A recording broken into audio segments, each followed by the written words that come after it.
आए चलते हैं अपने नेक्स्ट न्यूमेरिकल 8.9 की तरफ। How much heat is required to change 100 gram of water at 100 degree Celsius into steam. Latent heat of vaporization of water is 2.26 into 10 to the raise power 6 kilogram. आपने इसके अंदर heat को find करना है, how much heat यानी कि delta Q आपने इसमें फाइंड करना है। आपके पास मैथ गिवन है और लेटेंट हीट ऑफ वेपराइजेशन भी गिवन है। मैंने आपको बताया कि लेटेंट हीट ऑफ फ्यूजन की वैल्यू और लेटेंट हीट ऑफ वेपराइजेशन की वैल्यू हो सकता है आपके पास पेपर में गिवन ना हो, तो आपको लेटेंट हीट ऑफ वेपराइजेशन की वैल्यू यानी कि 2.26 into 10 to the raise power 6 भी याद होनी चाहिए। आए इसको सॉल्व करते हैं। आपके पास मैथ गिवन है 100 ग्राम्स के, और अगर आप इसको किलोग्राम में कन्वर्ट करें तो ये इक्वल होता है 0.1 किलोग्राम के। और इसमें लेटेंट हीट ऑफ वेपराइजेशन यानी कि HV जो है वो गिवन है 2.26 into 10 to raise power 6 joule पर किलोग्राम्स के।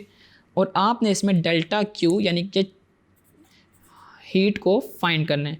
डेल्टा क्यू का फार्मूला आपके पास है डेल्टा क्यू वी, यानी कि उसका फार्मूला है M इंटू एच वी, यानी कि आपने जस्ट इनको और इनको आपस में मल्टीप्लाई करना है तो आपके पास हीट रिक्वायर्ड आ जाएगी।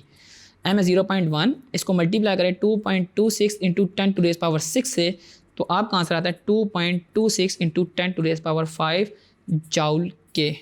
आपको पता था कि इसका लेटेंट हीट ऑफ फ्यूजन है HV, वो डेल्टा QV ओवर M के इक्वल होती है।